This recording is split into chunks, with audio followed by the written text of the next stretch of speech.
Welcome to SBR Forum Videos. I'm Peter Loshak. This is our regular NBA Conference Update show that we do with Jordan Sharp. Today is February 6th, a week before the All-Star break. We just got finished discussing the Eastern Conference. Now we're going to move on to the West. Jordan, thanks once again.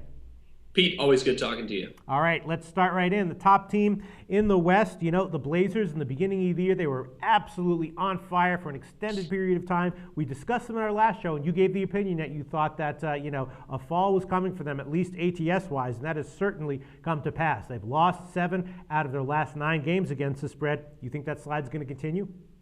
I think so, Pete. And I think I said this last call.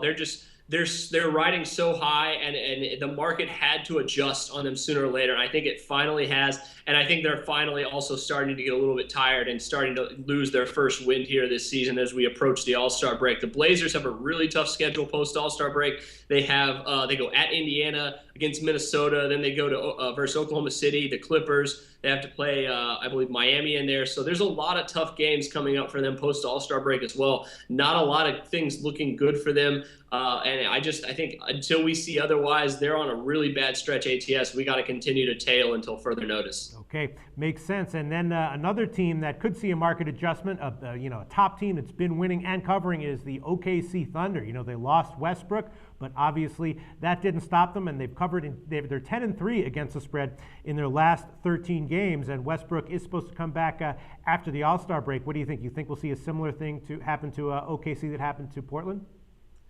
I'm not positive. I think that Oklahoma City has a much better chance of obviously keeping their hot streak going than the Portland Trail Blazers. But at this point, I'm kind of thinking that it's going to go like they'll continue to be undervalued like they have all season until Westbrook comes back. Then the market will probably correct itself a little bit with them. But like the Nets in the Eastern Conference, I really can't see them finishing much below 500, if just right at 500 ATS for the rest of the season once Westbrook comes back. But if they're continuing to be undervalued, which is possible when Westbrook comes back, obviously you continue. So I think they're just one of those teams that could really go either way. I'm not quite sure about it, but if I had to guess, I think that when Westbrook comes back, I think they might even out against the spread. So until he comes back, they'll continue to ride the hot streak. But I think it might be a little short-lived here. I completely agree with you. I think when Westbrook comes back, they're 50-50 against the spread at best. Let's talk about the Memphis Grizzlies now. Very interesting team. First of all, they've sort of reverted back to their patented effective style of play, tough defense, low scoring. It's definitely worked against the spread. They're 12-3 against the spread. They went 12-3 against the spread in their 15 games before their last 3. They did lose their last 3 games in a row, though, but that still puts them at 12-6 against the spread over their last 18. What's your take on Memphis going forward? This is my public service announcement. This is my free money update here for the call. Don't be scared off by the Grizzlies' recent 0-3 against the spread. They're without Mike Conley. That hurts. He should be back pretty soon, I think. He's really the engine that drives that team. They just got Marc Gasol back. They're kind of learning to play with him again after he missed basically 2 months of the season.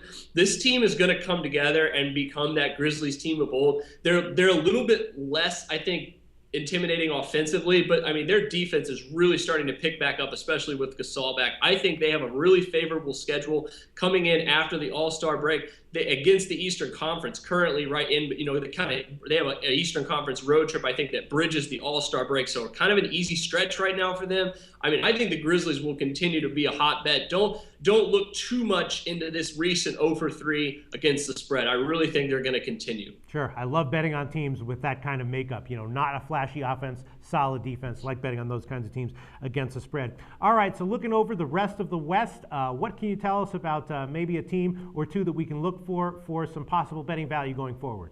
So we just mentioned the Memphis Grizzlies. Obviously, then we have to keep them in mind. A couple other Western Conference teams here that I have my eye on. First off, Denver. They are 6-4 this season against the spread as a home underdog. I think in certain situations like that, they could continue to be a pretty solid bet, but they've been pretty hot recently, other than a small hump here recently. But I think the Denver Nuggets could possibly continue to be at least a slight betting value here going forward. And another team that's been really hot in the Western Conference recently, I don't know if you've been following them or not, but the Houston Rockets have really started turning it around. They've been overvalued all season, just been a complete mess, but it seems to me they're kind of starting to turn things around. Dwight Howard's actually playing like Dwight Howard over the last couple weeks. So look out for the Houston Rockets. They could also really bring some extra betting value to your NBA picks here coming up. pre and post All-Star break. Okay, thanks so much once again, Jordan Sharp, and I'll talk to you again very soon. All right, thanks, Pete.